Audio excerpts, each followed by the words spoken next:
Yo, what's happening? This is Late Night CJ, and this is my movie review from my point of view with no spoilers. Now, today I went and saw The Black Phone 2. Spoiler alert, I didn't see the first one.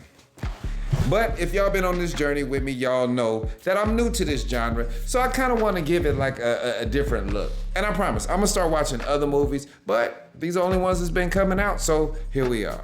Now, in The Black Phone, apparently they did, this can't, is this a spoiler? Nah, it's not a spoiler.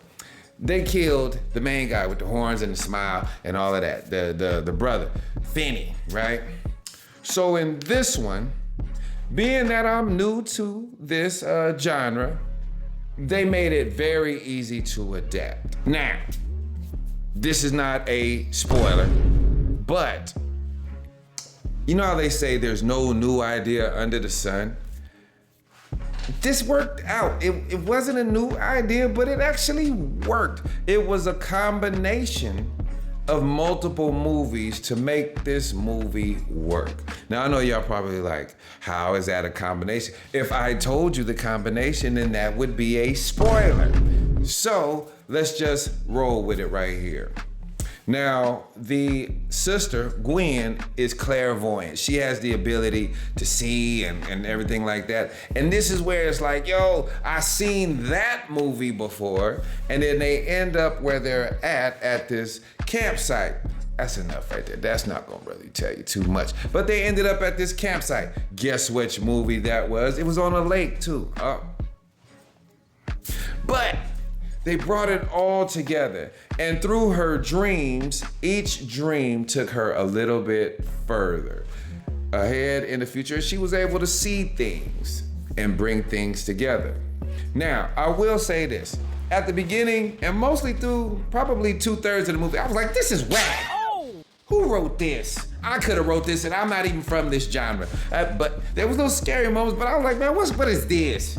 But I said, you know what? I'm gonna be open because I realized the last few movies that I done reviewed, I definitely, put my foot on their neck. I put the screws, pause.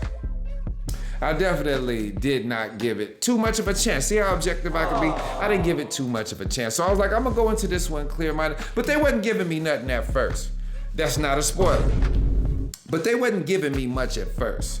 But it kept rolling, they kept introducing characters. They had a very diverse cast. You know what I'm saying? They had some Spanish folks in there, they had some white folks in there was some Christians and everything, and then you had the brother and sister, and then they daddy. Let me say this ain't even a spoiler, but they need to start doing better. If you're gonna be having these actors wearing wigs and fake beards, can you please make it look natural? You could tell the daddy looked like he had an afro underneath his wig. It was all back like that, looked like aliens. But anyways, they start introducing it a little bit further. You're like, by the time they get to the lake and the phone is ringing like crazy. And as the phone gets to ringing, if you've seen the first one, the dude get to talking on it, it's like, we own to something right here. Y'all could have erased the first 45 minutes, got straight to this, and we could have had it cracking.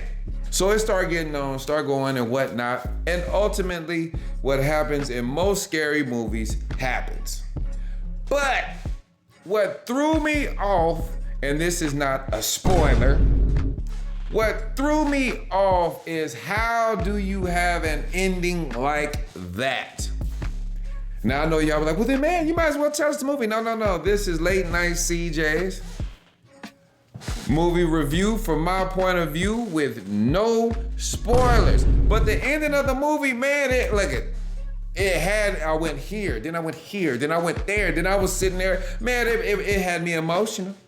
Had your boy emotional. Yes, it did. I was emotional at the end, and I was like, this is the first movie that I have been to, and this is no lie. I'm not glazing the situation whatsoever. This is the first movie that I've seen in a while where I literally heard golf claps in the back. Not golf claps like pity claps. I'm talking about like people wanted to clap, but they didn't know if this was the appropriate time or location to do so. So it was kind of like, and I was like, I feel you. Cause I like to sit up close. I don't like people. Yeah, matter of fact, I had to move when I was in there. There was why do you bring your kids to scary movies? They're not interested. This little boy was sitting up there and he was kicking all that, talking about, yeah, well, why can't we see Five Nights at Freddy's? I'm like, who brought the kid? Who brought the kid?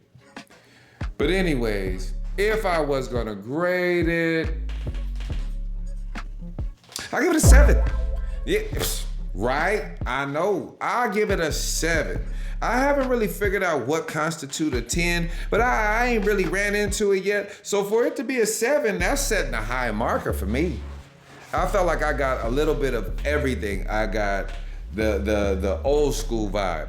I got like the mysterious, you know how they do them adaptations from them Japanese and foreign films where they make them over here where it's like kind of creepy and a little bit of thriller. I got the whole gory slash blood, sling them all around. I got the whole mysticism, spiritual side, and I got happy feelings, and then I got, I can't tell you too much, but it's worth it. It's worth it. It's really, really worth it. I mean, they might do a part 3. They might do it. I'm just saying. But this is Late Night CJ's movie review with my point of view. I almost flipped it. With no spoilers. 100.